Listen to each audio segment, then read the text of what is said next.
Rim झिम गिरे सावन सुलग सुलग जाए मन भीगे आज इस मौसम में लगी कैसी ये अगन रिम झिम गिरे सावन। અત્યારે વરસાદી માહોલ જામ્યો છું તો આપ ગેસ કરો કે હું આજ શું લઈને આવી છું આપની સમક્ષ। તો આજે હું કચ્છની પ્રખ્યાત દાબેલી બનાવવાની છું। તો આપની સામે આજે હું દાબેલી લઈને આવી રહી છું। દરેકને મોઢામાં પાણી તો આવી જ ગયા હશે, તો ચાલો આજે આપણે કચ્છી દાબેલી શીખીશું। તો હું અત્યારે કચ્છી દાબેલી બનાવવા માટેની તમને સામગ્રી બધી બતાવી દઉં। દાબેલી બનાવવા માટે મેં અડધો કિલો જેવા બટેટા લીધા છે, તે 5 થી 6 જણા જમી શકે બટેટા છે। અને બટેટાનો જે માવો આપણે દાબેલીનું મેં બનાવશું એના માટે મેં બટેટા લીધા છે। પછી આંબલીનો પલ્પ લીધો છે, આદુ મરચાં 1 ચમચી પેસ્ટ છે, ગરમ મસાલો છે, હિંગ છે, મીઠું છે। આંબલીનો પલ્પ નાખશું એટલે બેલેન્સ કરવા માટે થોડીક ગળાશ પણ જોશે, એટલે એમાં થોડી ખાંડ લીધી છે, હળદર છે, ધાણા જીરું છે, મીઠું।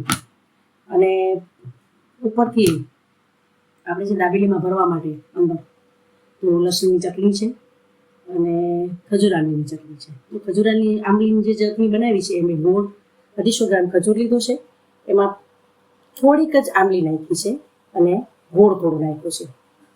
તો એ ત્રણેય મિક્સ કરીને મેં ચટણી બનાવી છે અને એની અંદર મેં હિંગ, ધાણા જીરું અને મરચાંની ભૂકી થોડી ટેસ્ટ માટે નાખી છે। દાબેલીની અંદર ભરવા માટે ચટણી છે, લસણની ખજૂર આંબલીની ચટણી છે, અને પછી મસાલો ભર્યા બાદ પછી એમાં સેવ, બી અને દાળના દાણા છે અને ડુંગળી છે।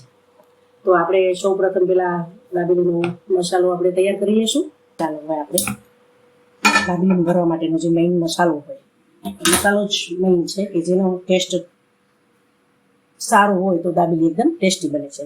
તો આપણે મેં એમાં આ અડધો કિલો બટેટા છે તો એના માટે મેં 3 પાવડા જેટલું તેલ લીધું છે, તે તમે જોઈ શકો છો કે એ તેલ લીધું છે માવો બનાવવા માટે।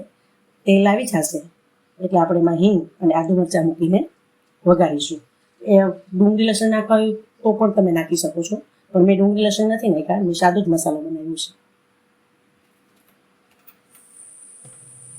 હવે આપ જોઈ શકો છો કે તેલ આવી ગયું છે।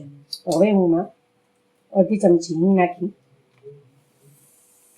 અને ત્યારબાદ એમાં 1 ચમચી આદુ મરચાંની પેસ્ટ,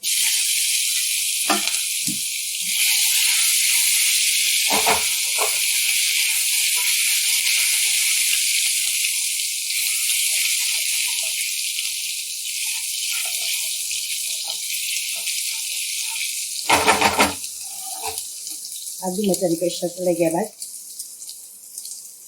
એમાં હું બટેટાનો માવો એડ કરીશ।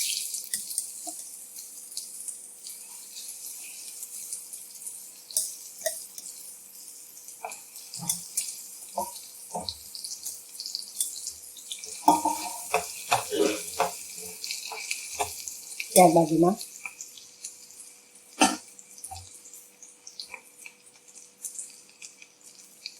એક ચમચી મીઠું, અડધી ચમચી હળદર। તમે કેવું તીખું ખાવ છો, સ્પાઇસી બનાવી હોય તો મરચાંની ભૂકી થોડી વધારે નાખવાની। અહીંયા હું 2 ચમચી નાખું છું। થોડોક કિચન કિંગ મસાલો છે, ગરમ મસાલો છે। હા, અને આમાં થોડીક આંબલીનો પલ્પ નાખવો પડે છે, જેને કારણે એનો સ્વાદ અને થોડીક થિકનેસ આવે છે એનાથી। આંબલીને બેલેન્સ બનાવવા માટે ખટાશ હોય એ સામે એમાં થોડીક ખાંડ પણ ઉમેરવી પડે છે, જેથી ખાટો મીઠો સ્વાદ, મસાલો તીખો મીઠો ખાટો બધા જ સ્વાદ આવે છે એમાં। હવે આપણે આ બધું એડ કરી 2 ચમચી ગરમ મસાલો નાખો તો ધાણા જીરું નાખી દઈશું।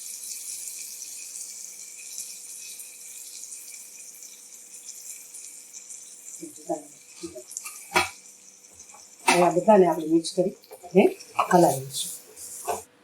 આપણો દાબેલીનો મસાલો હવે રેડી છે। હવે એમાં ગાર્નિશ કરવા માટે આપણે થોડા કાળાના દાણા એમાં એડ કરીશું।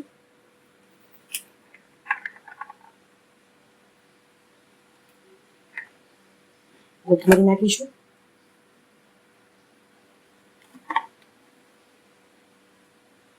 અને મસાલાવાળા બી છે એ તો આપણે દાબેલીમાં વચમાં મૂકવાના જ છીએ, ભરવાના જ છીએ। જ્યારે મસાલો ભરશું ત્યારે એમાં ભરવાના છે. આમાં ટોપરાનું ખમણ તમારે એડ કરવું તો એ કરી શકો, ફૂટી પણ નાખી શકો છો.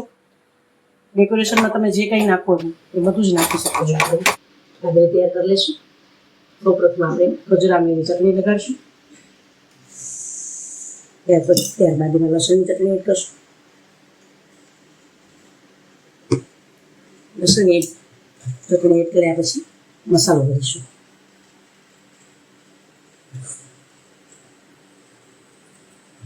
મસાલો ભર્યા પછી એમાં ડુંગળી, સેવ,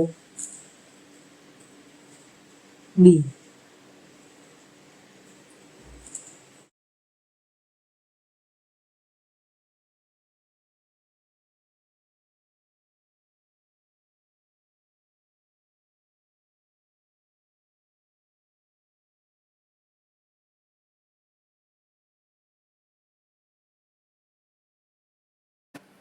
રેડી છે કચ્છી દાબેલી. કેવી લાગી તમને લોકોને આ દાબેલી? ચોક્કસથી મને જણાવશો અને સબસ્ક્રાઈબ કરશો. આભાર.